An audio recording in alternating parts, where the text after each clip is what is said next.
আপনাদের আমি আজকে ঝিঙার চাপড় ঘন্ট তৈরি করে দেখাবো। আপনারা হয়তো অনেক চাপড় ঘন্ট করেছেন, খেয়েছেন, কিন্তু ঝিঙার সম্ভবত খাননি। ঝিঙার জল বড়া খেয়েছেন, ঝিঙা পোস্ত খেয়েছেন, ঝিঙার ভ্যারাইটিস রকম খেয়েছেন, কিন্তু যতদূর সম্ভব আমার মনে হয় চাপড় ঘন্ট খাননি।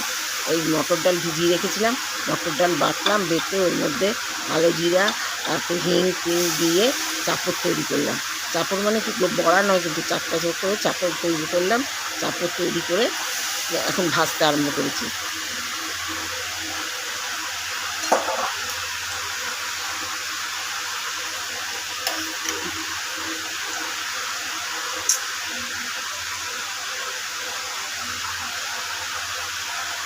এটা আদা বাটা,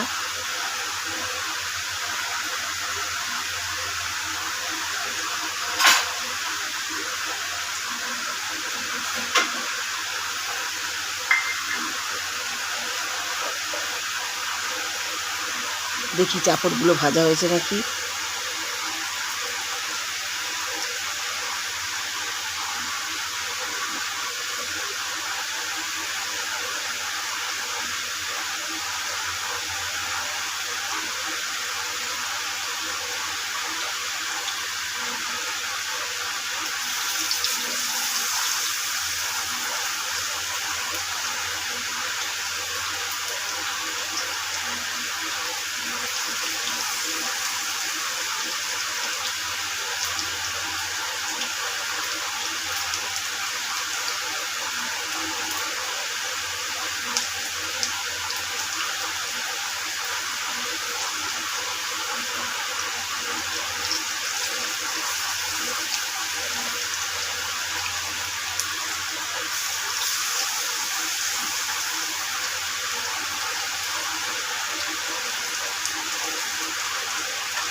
ঝিঙাগুলো এগুলো ঝিঙা রাখলাম, ঝিঙাগুলো ভালো করে ধুয়ে কুচিয়ে নিচ্ছি।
চাপড়গুলো এবার তুলে নিচ্ছি, চাপড়গুলো ভাজা হয়ে গেছে।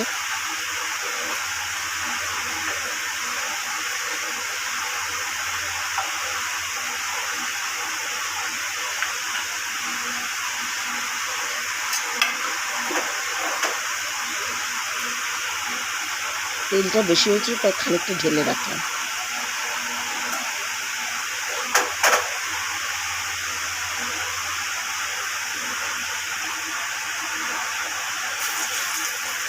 এবার একটা শুকনো লঙ্কা দিয়ে দিলাম, আদা বাটাটা দিয়ে দিচ্ছি, আদা বাটাটা দিয়ে দিলাম।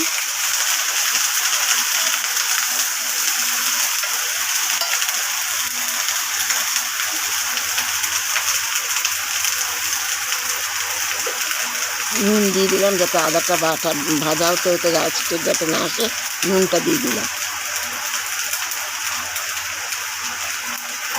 চাপড় ঘন্টের মধ্যে হলুদ দেয় না, হলুদ দিলে ভালো লাগে না।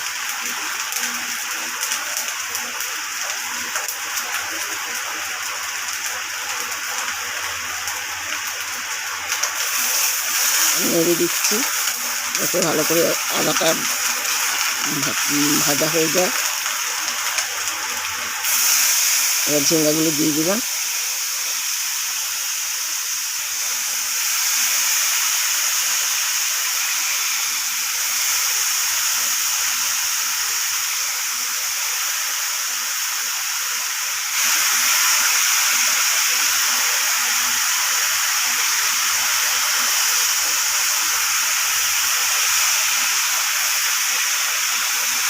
ঝিঙ্গাটা নেড়ে দিচ্ছি।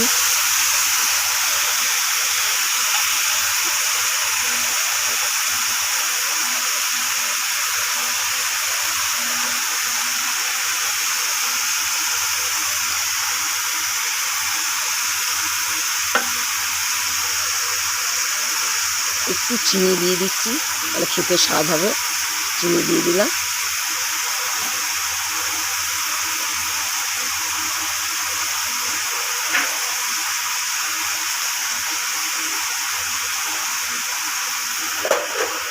ঢাকাটা দিয়ে দিলাম, কারণ ঝিঙার থেকে ঢাকা দিয়ে দিলে সিম আঁচে করে দিলে ঝিঙার থেকে প্রচুর জল বেরোবে, সেই জলেই ঝিঙা সিদ্ধ হয়ে যাবে।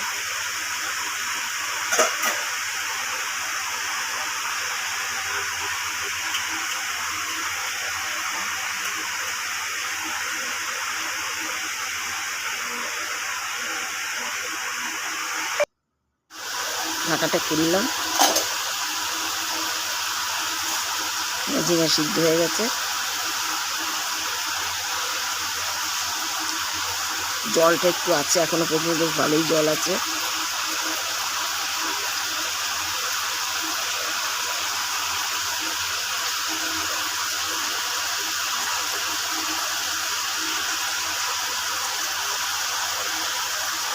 এখানে আটা দিয়ে দিলাম যাতে জলটা তাড়াতাড়ি শুকিয়ে যায়।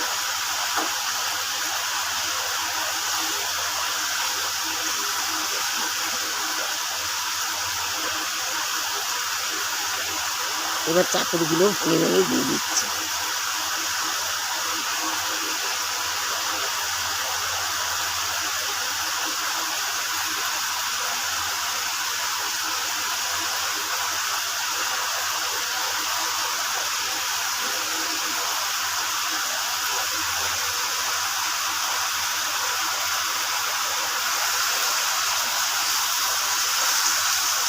নেড়ে দিচ্ছি ভালো করে চাপড়গুলোর সাথে, ঝিঙাটা যাতে মিশে যায় সেই জন্য নেড়ে দিচ্ছি। চাপড়গুলো একদম কিন্তু গুঁড়ি গুঁড়ি করে মিশাবো না, থাকবে গোটা গোটা একটু থাকবে চাপড়গুলো, সেই হিসাবে কেটে কেটে দিচ্ছি আমি ঘন্টিটা করে।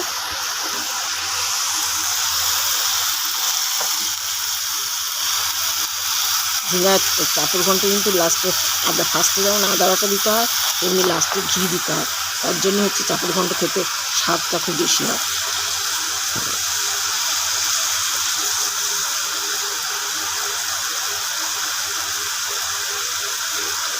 এবার ঘিটা দিয়ে দিলাম, ঘি দেওয়া হয়ে গেল।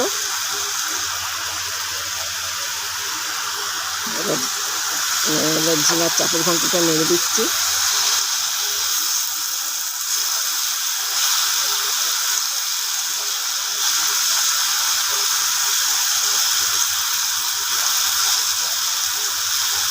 চাপড়গুলোও সিদ্ধ হয়ে গেছে।